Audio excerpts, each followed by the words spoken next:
Iran America के युद्ध का दूसरा चरण लगभग शुरू हो गया है। भले ही सीज फायर को बढ़ाने का ऐलान हो चुका है, लेकिन अमेरिका की दक्षिण ईरान पर की गई कार्रवाई के बाद अब IRGC ने बड़ा दावा किया है। ईरानी न्यूज एजेंसी तासनीम के मुताबिक उसने अमेरिका ड्रोन मार गिराया है और F-35 को अपने एयर स्पेस से खदेड़ दिया है। पूरी खबर आपको विस्तार से बताते हैं। नमस्कार, आप देख रहे हैं न्यूज़ 18 का डिजिटल प्लेटफॉर्म और मैं हूं आपके साथ रश्मि शंकर।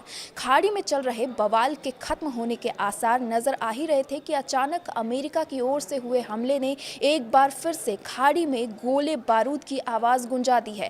पहले अमेरिका ने दावा किया कि उसने अपनी रक्षा में दक्षिणी ईरान की नावों पर हमला किया है। इसके बाद जवाब में अब ईरान के रिवॉल्यूशनरी गार्ड ने दावा किया कि उसने अमेरिका के एक MQ-9 ड्रोन को मार गिराया है।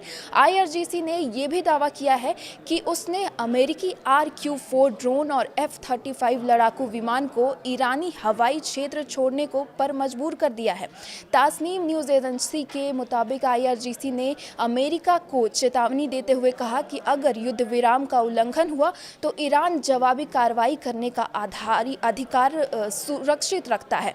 इसी बीच ईरान के सर्वोच्च नेता मुज्तबा खामेनेई ने खाड़ी देशों और अमेरिका को लेकर बड़ा बयान दिया है। उन्होंने कहा कि अब खाड़ी क्षेत्रों के देश अमेरिकी सैन्य ठिकानों के लिए ढाल का काम नहीं करेंगे। अल जजीरा के मुताबिक खामेनेई ने अपने टेलीग्राम चैनल पर कहा कि अब अमेरिका के लिए खाड़ी क्षेत्र सुरक्षित ठिकाना नहीं रहेगा। बकरीद के मौके पर जारी अपने संदेश में खामेनेई ने कहा कि समय को पीछे नहीं मोड़ा जा सकता है और अब क्षेत्र के देश पहले जैसे हालात स्वीकार नहीं करेंगे। ईरानी सरकारी टीवी और AFP की रिपोर्ट के मुताबिक उन्होंने ये भी कहा कि अमेरिका का प्रभाव पश्चिम एशिया में लगातार कमज़ोर हो रहा है और हर गुजरते दिन के साथ उसकी स्थिति पहले से कम होती जा रही है। इसी बीच ईरान और अमेरिका के बीच युद्ध रोकने को लेकर बातचीत भी आगे बढ़ती दिख रही है। रॉयटर्स की रिपोर्ट के मुताबिक ईरान के विदेश मंत्री के प्रवक्ता इस्माइल बघाई ने कहा कि 14 बिंदुओं वाले संभावित समझौता ज्ञापन पर कई मुद्दों पर सहमति बन चुकी है।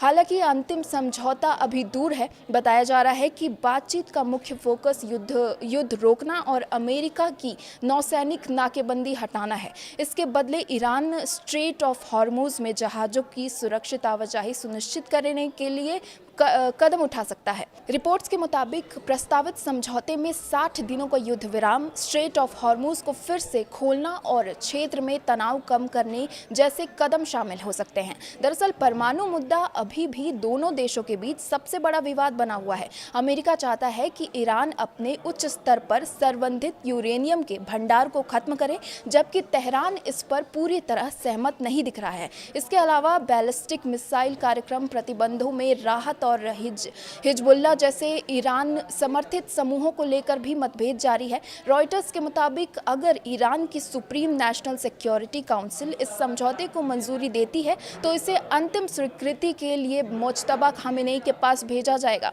वहीं अमेरिकी अधिकारियों का दावा है कि खामेनेई पहले ही इस समझौते को व्यापक रूपरेखा को समर्थन दे चुके हैं। आपके इस पर क्या विचार है, हमें कमेंट बॉक्स में जरूर बताएं। फिलहाल इस वीडियो में आज के लिए बस इतना ही।